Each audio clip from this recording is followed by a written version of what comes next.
In Boston's soft autumn light, a single mother's universe was on the brink. Abigail Morrison juggled her job, her daughter, and her uncertainties. But a newcomer in her family's life created tension. This is a tale of a woman's intuition, a secret danger, and a struggle to defend what is most precious. The autumn light filtered through the museum glass windows, casting warm glows on the modern art exhibit. Abigail Morrison readjusted a framed painting, her gaze taut with concentration.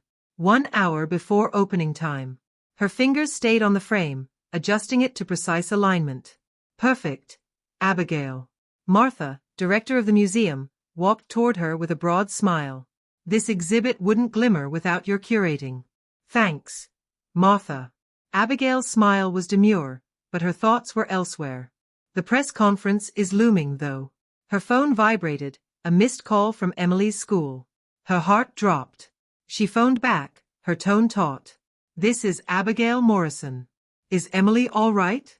Ms. Morrison, Emily has a low fever. Can you take her home? The tone of the staff member was soft but insistent. Abigail checked her watch, the press conference minutes away. I'll be right back, she told Martha, who waved her off graciously. Family comes first. I'll deal with the reporters. Abigail nodded, relieved, and dashed out. In the school infirmary, 6-year-old Emily curled up, her golden ringlets sweaty. Her normally bright eyes were flat, her stuffed bunny clutched close. Mommy. Her weak smile shattered Abigail's heart. It's all right, sweetheart. Abigail stroked her daughter's forehead, warm against her hand. Let's go home. In the car, Emily hugged her bunny in the back seat, quiet. Abigail glanced at her through the rearview mirror, her mind heavy. 3 years earlier, her ex-husband, James, walked out. I need freedom, he'd said, leaving her and Emily behind. Now, his visits were infrequent, once a month if Emily was lucky. Single motherhood had toughened Abigail, yet Emily's love kept her gentle. At their waterfront apartment, Abigail tucked Emily into bed with fever medication. She heated soup in the kitchen, monitoring work emails. The clock struck 3 o'clock, she should have been at the museum, confronting reporters. Here she was, where she belonged. Her phone rang. Carol, her mother's name, appeared on the screen. Abigail hesitated, her mother's new life seemed far away, complicated. Abby, how's my girl? Carol's voice was chipper, too bright. I'm okay, Mom. Emily's got a fever, so I left early from work. Oh, poor thing. But I'm glad I caught you. My birthday party's next Saturday. I want you and Emily to come. Abigail's jaw clenched. It'd be her first encounter with Victor Harris, her mom's new boyfriend. 2 months previously, Carol, a high-powered property agent, had relocated a sumptuous Cape and beach house with him. Abigail's stomach knotted with suspicion, although she couldn't identify why. We'll come, Mom, if Emily's improved. She'll adore seeing you. Splendid. Victor's looking forward to meeting you both. He's fantastic, you'll see. Carol's elation was infectious. Abigail smiled blandly. I'm certain. On finishing speaking, she gazed out at the evening sea, waves glinting under the retreating light. Carol looked like a new person, radiant with a joy Abigail coveted but doubted. Was Victor too perfect? This weekend, Abigail searched for the ideal present, a vintage antique brooch Carol had coveted for years. Friday night, after a long workday at the museum, she picked up Emily from daycare. They took off on the coastal route north, jazz music softly playing on the radio. What's Grandma's new place like? Emily asked, her voice curious but edged with worry. It's a beautiful beach house, sweetie. You'll see the ocean, and meet Uncle Victor. Emily hugged her bunny tighter. Is he nice? Abigail paused, choosing her words. I haven't met him yet, but Grandma likes him a lot. The silence grew heavy. Carol had been alone since Abigail's father died 3 years ago. Her real estate success filled her bank account, but maybe not her heart. Was Grandma lonely? Emily's question was soft, direct. Abigail's throat tightened. Maybe, honey. But she's strong, like you. Emily retreated into her picture book, her small world safe for now. Abigail's mind turned to Victor. Carol described him as a charming real estate investor, met at a charity gala. But something felt off, his quick move into her life, the lavish house. Abigail's instincts, honed by years of betrayal, whispered caution. "Mom, I'm hungry." Emily's voice interrupted her thoughts, her expression glazed in the rearview mirror. "There's a rest stop up ahead. Let's get some food." At the cafeteria, they munched on sandwiches and drank orange juice. Emily slurped from a straw, then gazed at Abigail. "What is Uncle Victor like?" Abigail hesitated. "I've only spoken to him on the phone. Grandma says he's nice." "Did Grandma miss people before him?" Emily's eyes were big and searching. Abigail let out a sigh. "Maybe.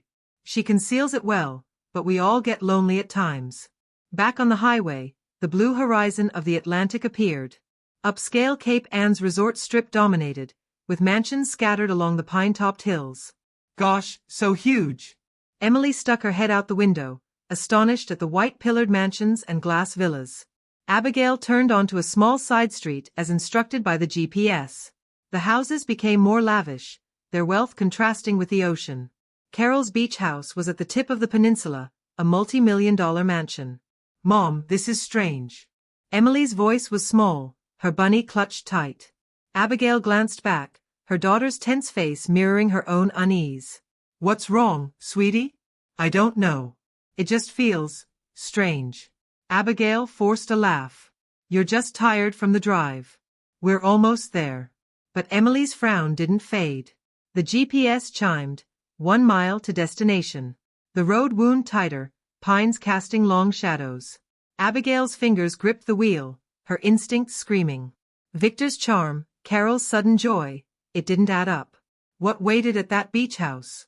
The trees parted to show a cliffside beach house, its 3-story white face shining against the Atlantic. Big glass windows promised unobstructed ocean views, a trimmed garden stretching around it. Wooden steps descended to a private beach below. Abigail's breath caught. Had Carol actually purchased this?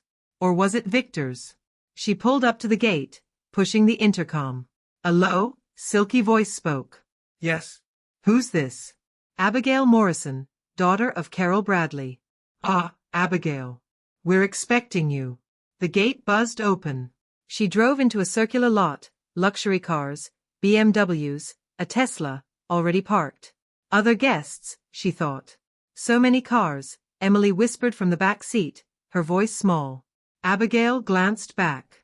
Her daughter's eyes were wide, anxious. "It's a party, sweetie. Grandma's friends are here." Emily clutched her stuffed bunny, unconvinced.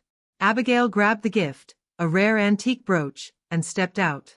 Emily followed, staying close, her hand cold and trembling. "What's wrong, honey?" Abigail knelt, touching Emily's head. "We'll see Grandma soon." Emily's grip tightened, her face pale. They walked the stone path to the grand entrance, laughter and chatter spilling out. Through the glass windows, elegantly dressed guests held champagne, their smiles polished. Abigail squeezed Emily's hand. "Let's go." But Emily froze, her grip like iron. "Mom, don't go in." Her voice shook, eyes fixed on the house. Abigail frowned. "Why, Emily? Grandma's waiting. Please, let's go home." Emily's body trembled, her fear raw. Abigail's heart raced. Emily was creative, but this was not the same. Fear. "What are you afraid of? Did you see something?" Emily's eyes flashed to the windows. "It's an eerie place." Abigail looked, observing only guests smiling, holding cocktails. No sign of Carol. The door opened, and a man emerged, Victor Harris. His silver hair gleamed in the sunlight, his narrow suit impeccable. He looked across the garden, searching. Abigail reflexively pulled Emily behind a bush. "Why are we hiding?" Emily whispered. "I don't know," Abigail confessed, her heart racing. Victor's charm seemed off, like a disguise. Emily's fear, her own distrust, it was too much to be ignored. She called Carol's number. No answer. Again, nothing. "That's strange," she grumbled. "Mom always answers." Victor disappeared inside. Abigail examined Emily's white face. "You really want to leave? Can you tell me why?" Emily's eyes blazed, too wise for 6. "Grandma's in trouble. Those people are bad." Abigail's flesh crawled. "How do you know?" "I just feel it." Abigail's logical mind struggled with her instincts. As a curator, she trusted logic. But as a mother, Emily's certainty shook her. "Okay," she said softly. "I'll leave the gift, then we'll go." She scribbled a note, "Emily's unwell, so we're heading back. Here's your gift. I'll call later. Love. Abby." She crept to the porch, setting the brooch down. As she turned, the door swung open. "Abigail." Victor's smile was wide, his arms open like they were old friends. "Carol's told me so much." Abigail forced a smile, her stomach twisting. "Nice to meet you, Victor. Where's my mother?" "Upstairs, getting ready." She picked a special dress. His voice was warm, but his eyes didn't match, cold, calculating. Abigail glanced at Emily, waiting anxiously by the car. "Emily's not feeling well. I'm just dropping off the gift." Victor's smile flickered, a flash of irritation. "That's a shame. Carol was so excited. Come in, just for a bit." He touched her shoulder, his grip firm, almost possessive. Abigail stepped back. "Maybe next time. Give Mom my love. I'll call her." She walked to Emily, feeling Victor's stare like a weight. "Let's go," she whispered, taking her daughter's hand. "Mom, he's watching," Emily said, glancing back. Abigail started the car, catching Victor in the rearview mirror. Another man joined him, unfamiliar, sharp-eyed. Victor pointed at their car, the man nodding. "Mom, hurry," Emily urged, her voice trembling. Victor approached, knocking on the window. "Abigail, Carol wants to talk." He raised a phone.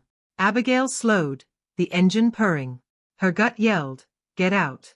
"I'll call you later," she muttered through the glass. She drove away, Victor and the man standing there until the car disappeared into the pines. On the highway, Abigail breathed. "It's all right, Emily. We're safe." Emily clutched her bunny, still rigid. Those folks were going to hurt Grandma. Abigail's heart was racing. "What do you mean, sweetie?" They were laughing strange. "Grandma's not safe." Abigail stopped in a parking lot off the road, turning to her daughter. "How do you know?" "I just know. If we went in, something terrible would happen." Abigail's thoughts spun. Emily's fear was eerie, but her own discomfort kept pace. Victor's pushiness, Carol's silence. It wasn't right. She called Carol again, straight to voicemail. Her phone rang. Unknown number. "Hello, Abigail." Victor's voice, smooth but tinged. "Carol's upset. You drove all the way and left?" Abigail's hand tightened. "How did he have her number?" "Emily's not feeling well. I'll visit when she's better." "Carol's resting now," Victor said. "She's disappointed. The doctor says it's menopause, makes her tired." Abigail frowned. "You didn't mention she was unwell." A pause. "Right, it's recent. Nothing serious." Abigail glanced at Emily, shaking her head frantically. "I'm not feeling great either, Victor. I'll call Mom later." "It's her birthday," he pressed, his tone colder. "I made a special drink for everyone. Stay for cake." "Sorry, next time," Abigail said firmly. She hung up, her hands shaking. Emily's words had rung out. Grandma's in danger. Abigail's curator brain required evidence, but her mother's heart believed Emily. Victor's charm concealed something. Greed? Control? Worse? She had to do something. In Boston, Abigail phoned a friend, Laura, an old private investigator from her days at the museum. "Laura, I need a favor. Investigate Victor Harris, a real estate investor in Cape Ann. Something's not right." Laura's tone was crisp. "Name, address, anything." Abigail told her what she knew. Victor's sudden presence in Carol's life, the beach house, the party. "I'll get to the bottom of it," Laura said. "If he's dirty, I'll discover it." Abigail put Emily to bed, her daughter's fear still present. She looked at her phone, no response from Carol. A text from an unknown number. "You made a mistake leaving." Her blood chilled. "Victor? Someone else?" She saved the message. Evidence. Her plan was made. Protect Carol, out Victor. She'd use Laura's findings to uncover his past. Financial deals, connections, anything suspicious. If he was after Carol's wealth, she'd ruin him. Publicly, quietly, but completely. Emily slept, her bunny close. Abigail's resolve hardened. No one would hurt her family. Not again. Is Grandma okay? Emily's voice was small, her eyes wide with worry. I don't know, sweetie. Abigail's tone was honest, her mind racing. But I'm figuring it out. She weighed her options. Call Judith, Carol's best friend, or contact the police. Emily's fear, her own anxiety weren't enough to prove anything. No evidence, only a child's intuition and a mother's instinct. Her phone rang, Carol's number. Abigail's heart skipped but she didn't answer. Mom, are you all right? Victor's voice responded, smooth but icy. Carol's sleeping, Abigail. She wants to talk when she wakes. Abigail steered the car to the side, her heart pounding. Why was Victor answering Carol's phone? Can you wake her up? I need to hear her voice. She's sleeping, Victor said, too brightly. She had my special cocktail. Tired her out. What cocktail? Abigail's voice turned sharp. A health drink. My recipe. The guests enjoyed it. A muffled voice intervened, sharp and unknown. Not everybody appeared, but the old woman's sufficient. Proceed, 30 minutes before it takes effect. Victor grumbled, the sound away, but the call didn't cease. Abigail's blood turned icy. She glanced at Emily, whose face was white, eyes enormous. Mom, did he kill Grandma? Emily's voice shook. Abigail's breath was arrested. Her daughter's words echoed her own terror. It's okay, Emily. She forced herself to relax, pulling out a map from the glove compartment. We're going to the police. Victor's voice came back. Abigail, you there? Yes, she held the phone tightly. What are you doing, Victor? Making Carol's party perfect, he said, his voice strained. You spoke of the effect of a cocktail. 30 minutes? Silence. The call ended. Abigail's hands trembled. Emily's fear wasn't childish, it was a warning. Mom, Grandma's calling for help. Emily's voice was chilling, her gaze far away. She's hurting. She needs us. Abigail's heart pounded. She dialed 911, her voice steady despite the panic. My mother's in danger at her beach house in Cape Ann. I overheard her boyfriend, Victor Harris, talking about a cocktail, maybe poison. She gave the address, her words clipped. Officers are on the way, the operator said. Stay safe. Abigail started the car. Buckle up, Emily. We're meeting the police. Where? Emily's voice was small, anxious. The station. It's safe there. Abigail U-turned, speeding toward the nearest precinct. Bits fell into place. Carol's new tiredness, Victor's secret beverage, that telephone voice. Mom, was that man awful? Emily asked, hugging her bunny. Your gut didn't lie, Abigail said, voice gentle but strong. You protected us, Emily. Patrol cars idled at the police station. Abigail went up to an officer, words spilling out. Are you Miss Morrison? He sat down with her, notebook in hand. Tell me what happened. Another officer handed Emily hot chocolate, her small hands wrapping around the cup. Abigail recounted Victor's call, the cocktail, Carol's silence, Emily's warning. We're heading to the house now, the officer said. Wait here. Abigail sat beside Emily, hugging her close. You're so brave, she whispered. Emily leaned into her. Will Grandma be okay? I believe she will, Abigail said, her voice steady but her heart heavy. The waiting room's clock ticked endlessly, each minute stretching. Emily slept on the sofa, her bunny under her arm. Abigail smoothed her hair, her thoughts whirling. What was Victor up to? Was Carol okay? The door opened, and an officer stepped inside, his face shining. Ms. Morrison, your mother's okay. She's being taken to the hospital. Abigail's tears fell, relief washing over her. What happened? Guests were ill when we got there, the officer explained. Your mother was disoriented, but okay. We took Victor Harris and his accomplice into custody. The beverages are being analyzed, suspected sedatives. Your call cut off the worst. Abigail hugged Emily awake. Grandma's fine, sweetie. You were correct. Abigail went to visit Carol's hospital room 3 days later. Her mother was frail but alive, making origami with Emily.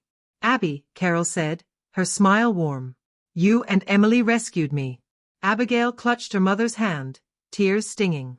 The investigation had foiled Victor's plan. He'd been targeting Carol's real estate wealth, insidiously dosing her with sedatives to incapacitate her. The party was his master plan: get the guests high, fake the tragedy, reap her fortune. His partner, a shady businessman, had assisted in the plot. I trusted him, Carol wailed, her voice cracking. I invited him into our home. Don't blame yourself, Mom. Abigail's voice was soft. He deceived all of us. Carol glanced at Emily, creating a paper bird. How did she know? Abigail smiled at her daughter. Her heart perceived what we couldn't. A month afterwards, Carol sold the beach house and purchased a snug house close to Abigail's apartment. One evening, they were sitting on Carol's porch, the sunset coloring the sky. Emily, Carol said, presenting her with a small box. This is for you. Inside the box was an antique pendant that had been passed down from Carol's mother. Your gift saved me, Carol said, her eyes filled with tears. Let's remain close, watch out for one another. Emily smiled, holding the pendant tightly. Abigail observed, her heart full. If she had not believed Emily's warning, they would have marched into Victor's trap. Sometimes a child's instinct sees further than reason, she thought. The investigation went deeper. Victor was charged with attempted murder and fraud. His partner betrayed him, revealing a string of cons. Carol's fortune remained secure, her spirit mending. Abigail returned to the museum, her shows flourishing. Emily's laughter filled their days, her bravery a deep strength. The 3 generations sat together, their shadows long on the porch. Betrayal had tested them, but love had prevailed. Family wasn't blood, it was trust, instinct, standing united. Hey, viewers, what a tale. Abigail and Emily took fear and made it a victory of family and bravery. If this story moved you, hit that like button. Comment below.